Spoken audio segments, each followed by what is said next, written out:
রাজ্যের পরিবহন দপ্তরের নির্দেশে অমান্য, যাত্রীবাহী অটো গাড়ির গায়ে রং চড়ানোর দাপ্তরিক নির্দেশকে বৃদ্ধাঙ্গুষ্ঠ দেখানো আজ থেকে আর চলবে না। রাজধানীর বটতলা এলাকায় শুরু হয়েছে ধরপাকড়। আজ রাজ্য পরিবহন দপ্তরের উদ্যোগে চালানো হয় অভিযান। রাজধানী শহরকে যানজট মুক্ত করতে এই পদক্ষেপ নেওয়া হয়েছে বলে জানানো হলো পরিবহন দপ্তরের তরফে।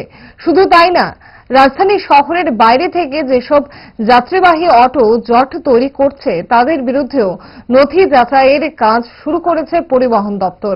আদায় করা হচ্ছে জরিমানা। রাজ্য পরিবহন দপ্তরের এক আধিকারিক এদিন অভিযান নিয়ে সংবাদ মাধ্যমকে জানান, বাকি গাড়িগুলো আউটসাইড মিউনিসিপ্যালিটি গাড়িগুলো বাইরে চলবো।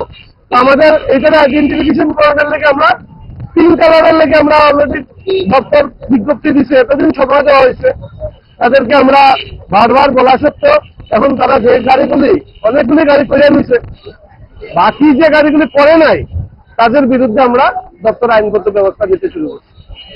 সময় দেওয়া হয়েছিল তাদের, অনেকদিন সময় দেওয়া হয়েছে। পূজা ছিল, পূজার টাইমের দিকে অনেক মানবিকতার কারণে আমরা অনেকদিন অপেক্ষা করছি। এখন যে গাড়িগুলি অবৈধভাবে শহরের ভিতরে ঢুকতেছে সেই গাড়িগুলির ভিতরে আমরা চলতেছি। প্রতিদিন চলবে, এখন প্রত্যেক দিন আমাদের চলবে। আমাদের উদ্দেশ্যটাই হচ্ছে কি শহরটাকে যানজট মুক্ত রাখার লাগে, এটাই হচ্ছে মেইন উদ্দেশ্য।